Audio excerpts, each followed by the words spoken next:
Welcome to Popternative, where we dive into topical discussions from the worlds of pop culture, social media, and sports. Here is your host, Peter Remoliotis, aka PD Beats. PD Beats here from Popternative, speaking to Brandon and John about Shoresy premiering on Hulu May 27th. Gentlemen, thank you so much for your time. Thank you for having us. No problem. John, I'm originally from Ottawa, so I know Mark Mathot very well. I know you played with him a little bit, so small world. What was kind of the mindset, or like, how did you kind of get involved, John, with this show specifically? Like, was it just phone calls, like, hey, we need some hockey players? Like, how did that happen? To be honest, it was kind of a weird situation. I work for my community of Flying Dutch First Nation, and my work email, I got an email, and because they make it public, and I checked my email, and there was a lady writing asking about the TV show Letterkenny, and at that point I didn't even know what Letterkenny was, and so I kind of thought it was a joke, or went home and showed my wife and responded to the email, and I kind of started all from there, and lo and behold, we're a season into Shoresy, and I think it's got a great review, and looking forward to seeing what the future brings. Yeah, no, absolutely. Brandon, I think it's like one of my favorite things about Shoresy, but people are going to see it on the 27th when it drops on Hulu, is I love the locker room scenes. I mean, what were those like specifically? I mean, I'm sure there was a lot of laughs and chuckles in between takes. Like, those are my favorite scenes. What was it like being part of those scenes? Yeah, same for me, man. Those are like the best and easiest scenes to film, because you reverted back to exactly how you were in the locker room when you played pro hockey. Yeah. So there's a bunch of actually ex-pro hockey players on the show, as everyone knows. And those scenes were like, man, we were a team. So the first time we got there, like you got the chirper in the room, you got the storyteller, you got the DJ, you got guys that have exactly how you would be on an actual team. That's how we were for 6 weeks on set for Shoresy. So those are the most fun scenes. John, did it take you back to some of those junior kind of days a little bit too? Some of the hockey scenes as well?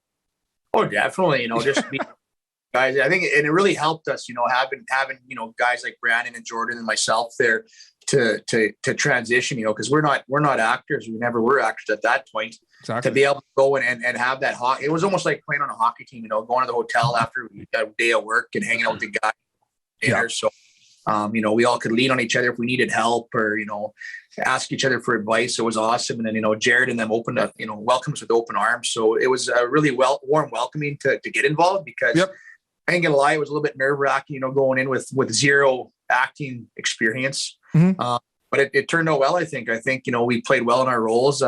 Simple, quiet hockey guys that, would do anything for the team is basically what we were. And so it was a great experience. Absolutely. And Brandon, I'm sure you maybe had these conversations with, your dad or your brother as well. I mean, there's going to be a point where the skates are going to be hung up, and then you're going to have to look like you can't play hockey forever. You know what I mean? So I'm just curious, does it ever happen, like this whole Shoresy opportunity, were there ever kind of conversations, or like with the landscape of like pop culture and hockey and podcasts and worlds, that maybe this would kind of happen, or this completely out of left field, you being part of Shoresy?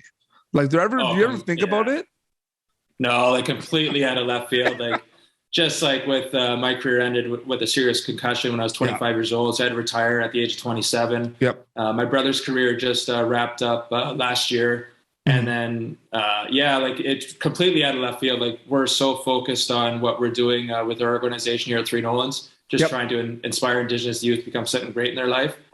So this was completely out of left field. And when we were contacted first, we thought it was a joke.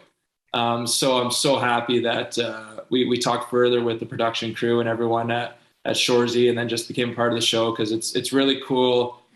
You can't really be, whether it's hockey or TV or whatever, like being part of something that's something special. It's pretty rare. So we're hoping that we're part of something special here. John, when we first meet your characters, people are going to see like the three gyms. I'm just curious what that was kind of like, those kind of scenes. Was there a lot of banter? Was it all scripted or everything? Like, what can you tell us about like that first scene when we meet the three gyms specifically? Just kind of shows how we are, kind of simple, quiet guys that, little one-worders, and we're basically there to be the team tough guys and to protect the team. and just simple guys that want to do their job and protect their teammates. So it's a little bit different having 3 gyms on set, but it was something fun, and it's, now that I look back, it's a pretty cool idea.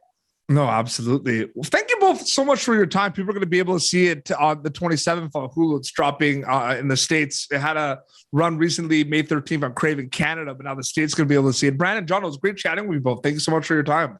Thank you very much, sir. Yeah, thanks a lot. Thanks. Thank you for tuning in to Popternative. Make sure to check out our past episodes of Popternative on YouTube. Be sure to like Popternative on Facebook and follow us on Twitter. This has been an Autograph Communications production.